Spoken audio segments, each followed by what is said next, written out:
ఇక్కడికి వచ్చిన ప్రజలు, తెలుగుదేశం కార్యకర్తలు పేరు పేరున నా నమస్కారాలు. మీ ఉత్సాహం చూసి నాకు చాలా సంతోషంగా ఉంది. ఎందుకంటే మీరు ఇవాళ ఇక్కడికి వచ్చారంటే మీరు చంద్రబాబు నాయుడు గారి మీద చూపించే ఆ గౌరవం, తెలుగుదేశం పార్టీ మీద మీరు చూపించే ఆ గౌరవం కూడా, అది నేను ఎప్పుడు మర్చిపోను. ఇక్కడే కాదు, నా పర్యటనలో చాలా మందిని కలుసుకున్నాను, ప్రజలు గాని కార్యకర్తలు గాని. వాళ్ళిచ్చిన నాకు ఆ ధైర్యం ముందుకెళ్ళటానికి నేను ఎప్పుడు మర్చిపోను. అది అదే కాకుండా మీ అందరికీ తెలుసు, చంద్రబాబు నాయుడు గారు 14 ఏళ్లుగా సీఎంగా ఉన్నారు. కానీ మన ఆంధ్రప్రదేశ్ విభజన అయిన తర్వాత 5 సంవత్సరాలు ఆయన పడిన కష్టం అదొక ఎత్తు.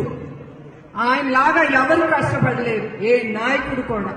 రాత్రింబగళ్ళు ప్రజల కోసం ఈ రాష్ట్రాన్ని తీర్చిదిద్దాలి, ఆ 5 ఏళ్లలోనే యావత్ భారతదేశంలో నంబర్ 1 స్టేట్ గా ఉండాలని ఆయన కష్టపడ్డారు. కానీ ఆయన కోసం ఆలోచించలేదు, ఆయన కుటుంబం కోసం కూడా ఆలోచించలేదు.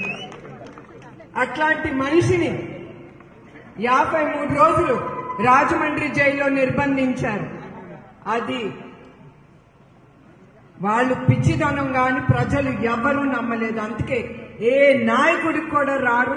అట్లా బయటికి ప్రజలు గాని కార్యకర్తలు గాని ముందుకొచ్చారంటే అది ఒక నాయకత్వం మీద వాళ్ళకుండే నమ్మకం.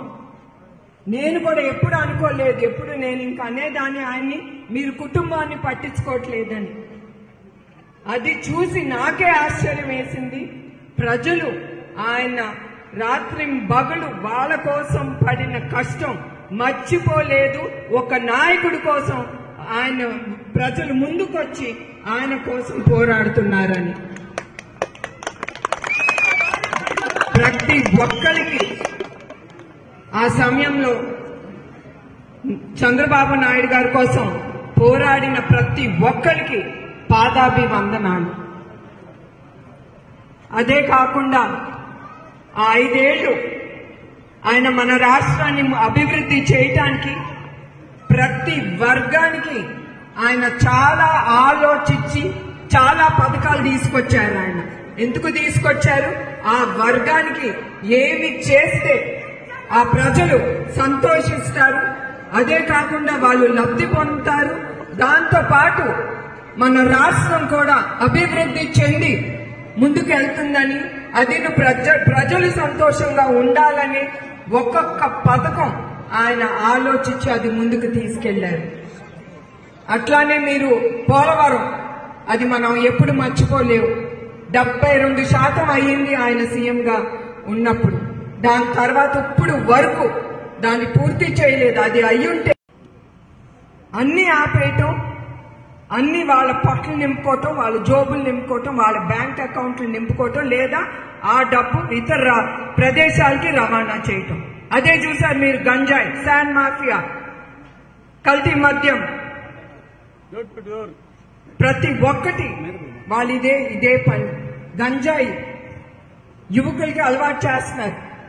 యువకులు మన దేశాన్ని ముందుకు తీసుకెళ్లాలి, మన రాష్ట్రాన్ని.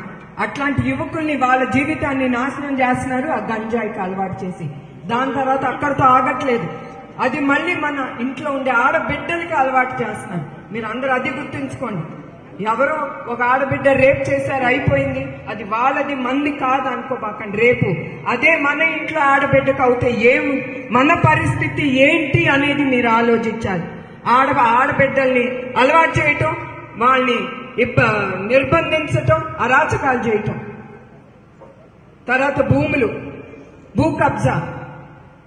రోజు ఇప్పుడు మీరు ఓటు ఉందా లేదా చెక్ చేసుకుంటున్నారు కదా. మీరు లేచినంటే ముందర మీ ఇల్లుందా, మీ భూములుందా, లేదా వాళ్ళు రాసేసుకున్నారా చెక్ చేసుకోండి. అది కూడా వాళ్ళు ఏది దొరికితే అది కబ్జా చేసేయటం. అట్లానే కల్తీ మద్యం, అది కూడా ప్రజలకి అలవాటు చేసి స్త్రీల జీవితాన్ని నాశనం చేస్తుంది. ఈ ప్రభుత్వం. ఇంకా చెప్పుకుంటా పోతా ఉంటే ఇది అరాచకాలు తప్ప ఇంకేం ఉండదు మనం గొప్పగా చెప్పుకోవటానికి ఇప్పుడు ప్రస్తుతం ఉండే ఈ ప్రభుత్వం గురించి. అందుకే అన్నాను, నంబర్ 1 ఏ రాష్ట్రం ఇట్లా ఉండదు. మన ఆంధ్రప్రదేశ్ అంత ఈ చండాల పరిస్థితి. అది కూడా అట్లా మీరు ఇది కూడా గుర్తుంచుకోవాలి. ఒక రాజధాని ఉందా మనకి? చెప్పండి. 3 రాజధాని కూడా లేదు అని అతను అన్నాడు, కానీ ఒక్క రాజధాని కూడా రాలేదు. అది గొప్పదనం. ఈ యావత్ భారతదేశంలో ఎక్కడ ఉండదు ఈ పరిస్థితి. ఒక రాజధాని లేని రాష్ట్రంగా మిగిలిపోతున్నాం. అట్లానే ఒక ఆయన అన్నాడు అన్న క్యాంటీన్ అని. అవును, ఎట్లా మన అన్న నందమూరి తారక రామారావు గారు కిలో 2 రూపాయలకే బియ్యం అని తీసుకొచ్చిన పథకం. అట్లానే నందమూరి తారక రామ పేద ప్రజలకి చాలా పథకాలు తీసుకొచ్చారు ఆయన. ఆ సిద్ధాంతాల మీదే చంద్రబాబు నాయుడు గారు కూడా అన్న క్యాంటీన్ ఓపెన్ చేసింది. ఆ సిద్ధాంతాలు ఆయన మనసులో పెట్టుకుని ఎక్కడ ఆకలి అనే మాట వినకూడదు, చూడకూడదని అన్న క్యాంటీన్ ముందుకు తీసుకెళ్తే అక్కడ కూడా వాళ్ళు అది కూడా మూసేశారు. ఈ రాక్షస పాలన వచ్చి ఒక్క సంవత్సరంలో 7.5 కోట్లు మంది భోంచేశారు ఆ అన్న క్యాంటీన్ లో. అవునమ్మా, ఇప్పుడు కూడా కొంతమంది అన్న క్యాంటీన్లు నడుపుతున్నారు. తెలుగుదేశం కొంతమంది కార్యకర్తలు, దాతలు. అట్లానే లోకేష్ మంగళగిరిలో కూడా 4 అన్న క్యాంటీన్లు నడుపుతున్నారు. కుప్పంలో కూడా చంద్రబాబు నాయుడు గారు 4 అన్న క్యాంటీన్లు నడుపుతున్నారు. తెనాల్లో 2. అదే అంటున్నా, మీరందరూ అవి మర్చిపోకూడదు. ఆ దాతలు, ఆ కార్యకర్తలు, వాళ్ళని మర్చిపోకూడదు. మీరు మీకు పొట్ట నింపుతున్నారు. అది ఆ అన్న క్యాంటీన్ మూసి ఈ రాక్షస ప్రభుత్వం ప్రజల్ని పొట్టలు కొట్టడమే సరిపోతాను. మిమ్మల్ని అందరినీ అంధకారంలో ముంచేసింది ఈ ప్రభుత్వం. అందుకే నేను ప్రతి ఒక్కరిని నేను కోరేది ఒకటే, మీరందరూ ఆలోచించి ప్రజలు ఓటెయ్యాలి. మన స్వాతంత్రం కోసం మనం ముందుకెళ్ళి మనం ఓటెయ్యాలి. మీరే కాదు, మీ పక్కనుండే ఇంట్లో వాళ్ళు కూడా బద్దకిచ్చిన మీరు ముందుకు తీసుకెళ్లాలి వాళ్ళందరూ. అదే నేను కోరుతున్నాను. అట్లానే చంద్రబాబు నాయుడు గారు ఎలక్షన్ కి సూపర్ 6 అనేది ఆయన ప్రకటించారు. అది మీకు తెలుసో లేదో కానీ 20 లక్షల ఉద్యోగాలు తీసుకొస్తానన్నారు ఆయన మీకోసం. నిరుద్యోగులకి 3,000 రూపాయలు ప్రతి నెల వాళ్ళ అకౌంట్కి వెళ్తుందన్నారు. అదే కాకుండా మన అన్నదాతలకి ప్రతి సంవత్సరం పెట్టుబడికి 20,000 రూపాయలు ఇస్తానన్నారు.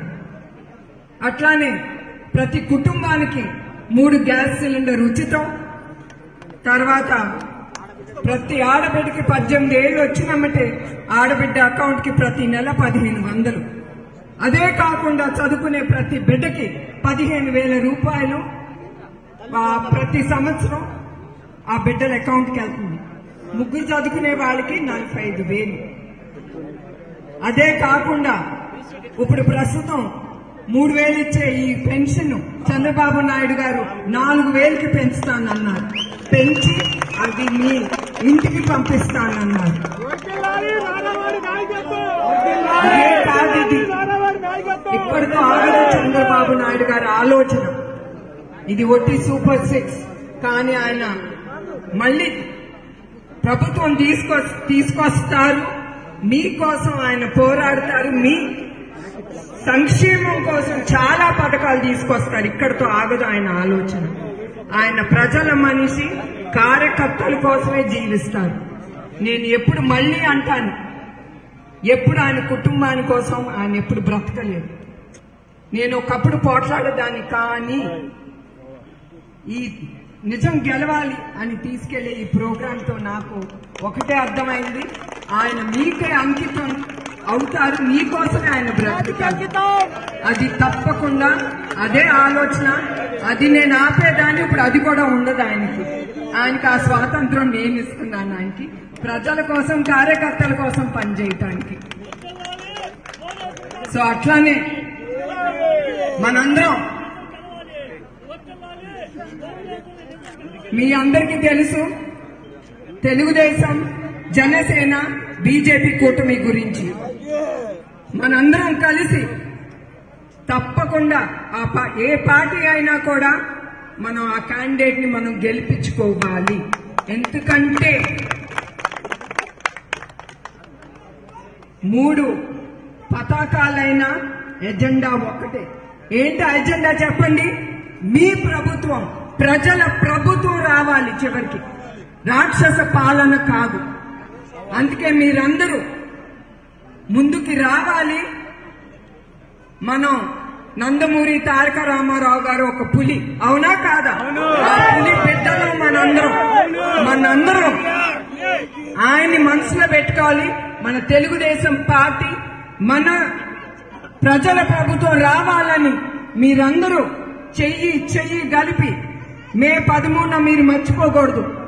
ధైర్యం చేసి ఎవ్వరు ఎదురొచ్చినా ఆయన్ని ఢీకొని మీరు ముందుకెళ్ళాలి. మీ ప్రజల ప్రభుత్వం మీరు తీసుకురావాలి. అది మీ చేతిలో ఉంటుంది. అది ఒక్క చంద్రబాబు నాయుడు గారిలో కాదు. ఆయన నాయకుడు, కానీ నాయకుడికి కూడా 10 మంది అవసరం. అది ప్రజలు కలిస్తేనే ఆయనకి ప్రజల ప్రభుత్వం అనేది ఏర్పడుతుంది. అందుకే మీ ప్రజలు ఆయనతో పాటు మీరు ముందుకెళ్ళాలి. మన తెలుగుదేశం జెండా పైకి ఉండాలి. మన జాతీయ పతాక కూడా పైకి ఎగిరేసి మనందరం కురుక్షేత్రానికి సిద్ధం అవ్వాలి. మే 13న కురుక్షేత్రానికి ఆయుధం ఏంటి చెప్పండి? మీ ఓటు. అది మర్చిపోబాకండి. ప్రతి ఒక్క ఓటు చాలా ముఖ్యమైనది. మీరు ఈ యుద్ధానికి సై